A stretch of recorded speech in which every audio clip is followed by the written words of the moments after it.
would have to be working extremely well for that to happen, and working alongside that for that to happen. And I think in this sort of short-term space between now and the 2nd of December, that's really unlikely to happen. One government advisor today did say that he hopes that cases would start to drop by next week. He also said there's a reasonable chance that the R number would come below 1 by next month. But having spoken to a number of scientific advisors myself today, my sense is that the government will be advised to ease us out of this lockdown, this current lockdown, extremely slowly. So keep many areas in tier 3, perhaps move some to tier 2. But of course, the government is going to have to weigh all of that up, balance all that with people's mental health and the economic effects. So very difficult decisions for the government ahead.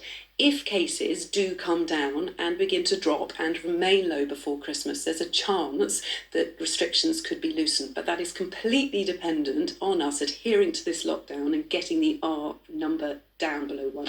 Okay, Emily, thanks very much for that. Well, Italy has become the latest European country to increase COVID restrictions.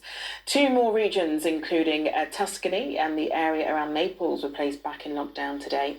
Cases there have been spiralling in recent days, hitting at 41,000. Hospitals are struggling to cope as the number of deaths recorded rises to over 500. When Sir Keir Starmer took over as Labour leader earlier this year, he promised to deal with the anti-Semitism allegations that so dogged his predecessor's time in charge. He said he would tear the poison out by its roots. Tonight, though, it's facing claims of Islamophobia. News at 10 has heard from Muslim members of the party who say they've witnessed it or been a victim of it. One told us that even though they reported it, the complaint was never dealt with. Like many of my colleagues in Parliament, my personal journey hasn't been easy.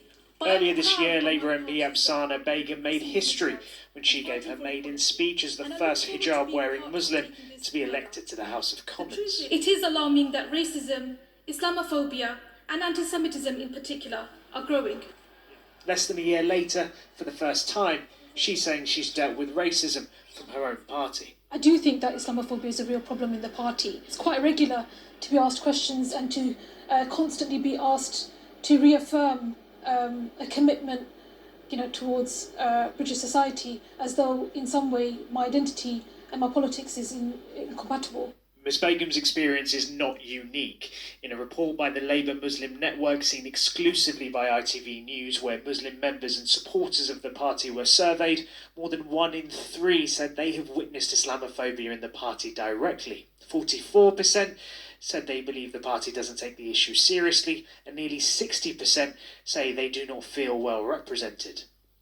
Respondents were also asked to provide specific examples of things they'd experienced. One person said,